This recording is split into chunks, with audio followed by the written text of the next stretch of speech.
Hello, so this is a revision video for AP Chemistry 8.1, Introduction to Acids and Bases, pH. In any aqueous solution, water molecules are constantly undergoing a process called autoionization.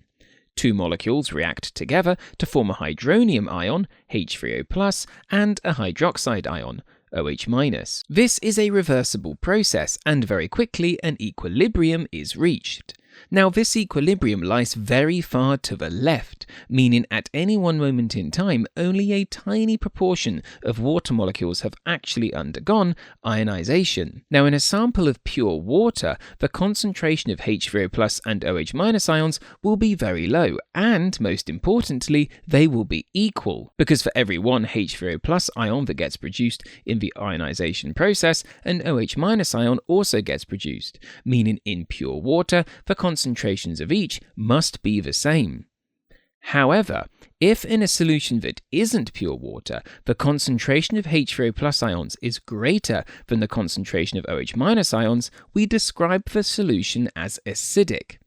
And if the concentration of OH- ions is greater than the concentration of H3O+ ions, then we describe the solution as basic or alkaline. Because the actual concentrations of these ions and the range of possible concentrations in a solution is very large, to make things a bit easier, we use pH and pOH, logarithmic scales that make small numbers easier to represent. Exam tip here, you'll often see H+ aqueous used to represent hydronium ions instead of H3O+. For AP chemistry, it's always best to use H3O+ to accurately reflect what's happening in the solutions. However, don't be surprised when you see H+ being used in equations. The pH of a solution equals minus log to the base 10 multiplied by the concentration of H3O+ ions.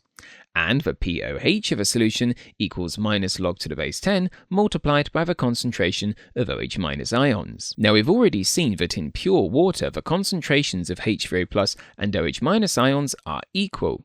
However, the exact concentrations of each will change dependent on temperature. Because the ionization of water is a reversible process, the position of equilibrium will change depending on the temperature of the system.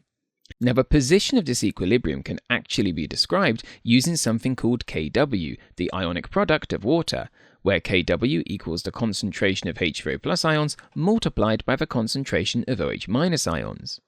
Now, at 25 degrees Celsius, this value Kw equals 1.0 times 10 to the power negative 14. With a little bit of rearranging, this tells us that the concentration of H3O+ and OH- ions must be 1.0 times 10 to the negative 7 molar. This would give a pH of negative log to the base 10, 1.0 times 10 to the negative 7, which is 7.00, and equally the pOH would be the same. To convert between H3O+ and pH, we can use concentration of H3O+ equals 10 to the power negative pH, and equally concentration of OH- ions equals 10 to the power negative pOH.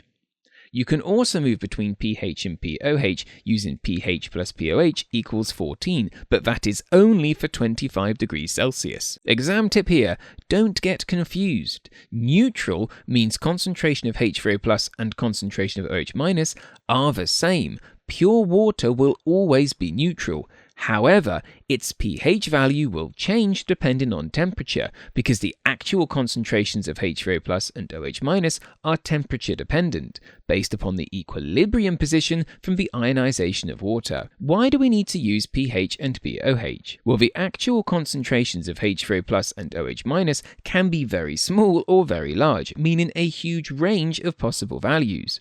A logarithmic scale makes these values more manageable and easier to work with. In simple terms, each time the pH changes by 1, it corresponds to a 10-fold change in the H3O+ ion concentration. So a solution with a pH of 3 has 10 times greater concentration of H3O+ ions than a solution with a pH of 4.